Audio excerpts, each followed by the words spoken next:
Halo semua, sekarang kita akan membahas perkuliahan dari Dr. Roy Casagranda yang salah satunya membahas konsep The West, yang dimana kita tuh sering memikirkan konsep The West sebagai pusat rasionalitas, modernitas, dan kemajuan. Padahal sejarah penaklukan itu tidak selalu identik dengan penghancuran dan pemusnahan budaya. Misalnya Kekaisaran Persia dan dunia Islam menunjukkan model kekuasaan yang mengakui dan mengakomodasi keberagaman. Hal ini tercermin dalam relief Persepolis yang menampilkan bangsa-bangsa takluk tanpa simbol penghinaan atau kekerasan, yang dimana model ini sangat kontras dengan tradisi Romawi yang merayakan penaklukan melalui simbol kehancuran musuh. Meski aspek ini kerap digunakan dalam narasi sejarah Barat modern, kritik terhadap cara berpikir Barat juga muncul dalam filsafat Islam klasik, terutama melalui Al-Farabi yang menilai bahwa toleransi itu tidak pasif dan tidak cukup sebagai kebijakan yang etis, yang mana dia menekankan pentingnya pengakuan kesempurnaan etis dan rasionalitas. Lebih jauh lagi, rasionalitas Barat sendiri berkembang melalui kontribusi pemikiran Islam seperti Al-Farabi dan Ibnu Sina dalam menafsirkan Aristoteles, yang karena itu rethinking the West berarti mengakui bahwa peradaban dan rasionalitas manusia itu lahir dari dialog lintas peradaban, bukan dari klaim keunggulan tunggal Barat. Dr. Roy Cassandra kemudian menghubungkan perjalanan sejarah peradaban dengan konsep informasi dan waktu. Ia menjelaskan bahwa informasi selalu berkembang seiring berjalannya waktu. Seperti manusia yang saat lahir hanya memiliki identitas sederhana, lalu menjadi semakin kompleks seiring pengalaman hidup. Hal yang sama berlaku pada alam semesta.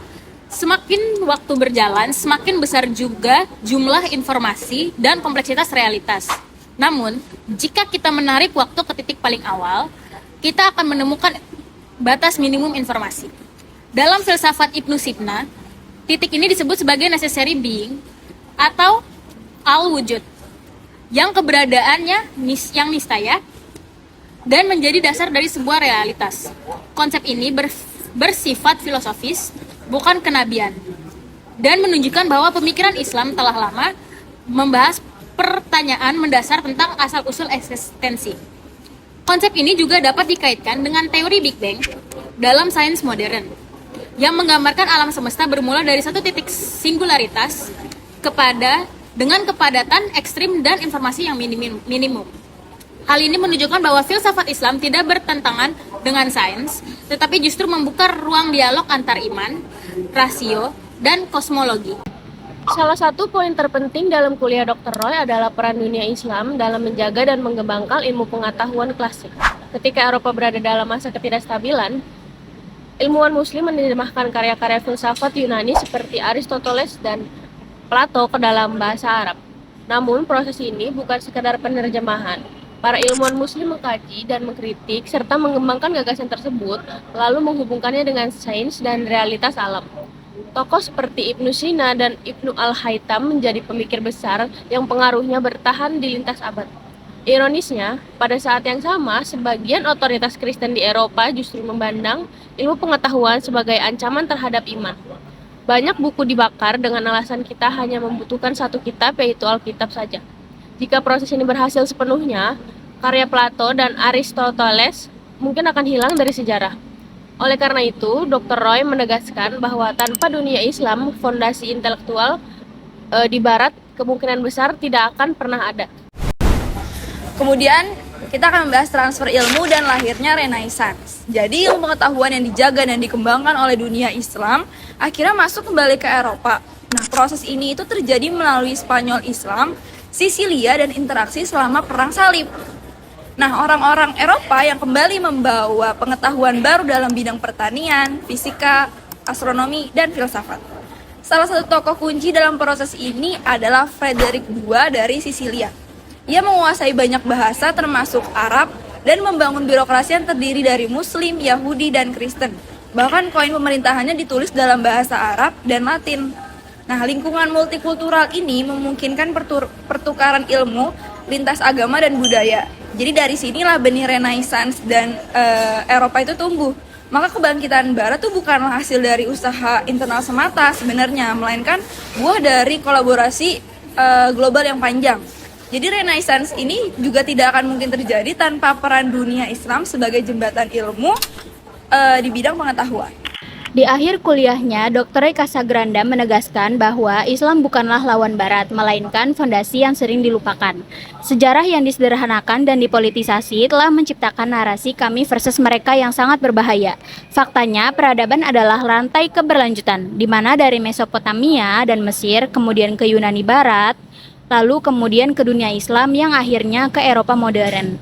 Tidak pernah ada peradaban Barat murni. Jika Barat terus menghapus kontribusi peradaban ini, resiko jangka panjangnya adalah munculnya arogansi intelektual, konflik budaya, dan pergaulan kesalahan sejarah. Oleh karena itu, Dr. Roy mengajak kita untuk meninggalkan dikotomi Timur-Barat yang palsu dan merayakan warisan bersama umat manusia. Karena pada akhirnya peradaban hanya bisa bertahan melalui kolaborasi, bukan klaim superioritas. Selama ini, Barat sering dipahami sebagai simbol rasionalitas dan kemajuan, sementara di bagian timur, termasuk dunia Islam, selalu diletakkan di pinggir sejarah. Namun benar nggak sih peradaban itu tumbuh secara terpisah dan saling berlawanan? Nah, hari ini kita akan mengulas kembali konsep mengenai Barat melalui perspektif Dr. Roy Casagranda. Untuk melihat bagaimana peradaban justru lahir dari perjumpaan, pertukaran, dan kolaborasi lintas budaya. Kita langsung masuk ke pertanyaan pertama. Kan banyak orang masih memahami peradaban Barat itu sebagai simbol rasionalitas, toleransi, dan kemajuan. Namun, Dr. Roy Casagranda ini justru mengajak kita mempertanyakan kembali asumsi itu. Menurut kalian, mengapa sih konsep Barat itu perlu dikaji ulang? Nah, seperti penjelasan Dr. Roy, Barat ini dikenal bukan sesuatu yang lahir sendiri. Ia merupakan hasil dari proses sejarah yang panjang dan saling terhubung. Yang ketika menganggap Barat sebagai peradaban yang murni, rasional, dan toleran sejak awal, seperti kita sedang mengabaikan kontribusi peradaban lain, terutama dunia Islam. Nah, selanjutnya Dr. Roy itu kan sempat bahkan membandingkan cara Romawi Barat dan dunia Islam dalam memaknai penaklukan. Menurut kalian apa perbedaan di antara keduanya? Nah, Romawi Barat sering merayakan penaklukan tuh lewat simbol kekerasan seperti pawai kemenangan, perbudakan, bahkan pemusnahan. Sedangkan di dunia Islam, terutama di wilayah Persia itu, kita justru melihat pengakuan terhadap keberagaman budaya, bahasa, dan agama.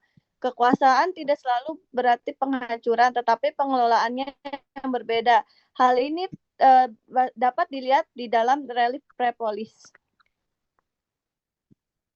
Fakta ini sangat menarik, di mana Dr. Roy juga menantang dikotomi Timur dan Barat dalam soal rasionalitas. Gimana menurut kalian?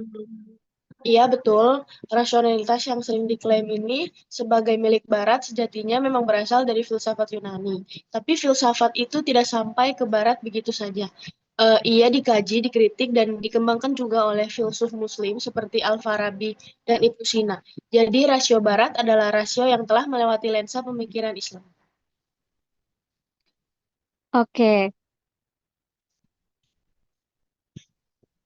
Apakah konsep toleransi ini juga dikritisi oleh Al-Farabi?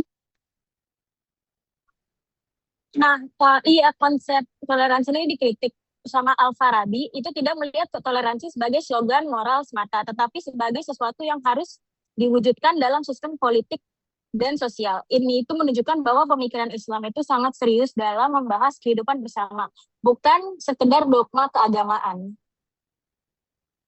Oke, terus bagaimana sih Dr. Roy ini mengaitkan antara filsafat Islam dengan sains modern, khususnya soal asal-usul alam semesta?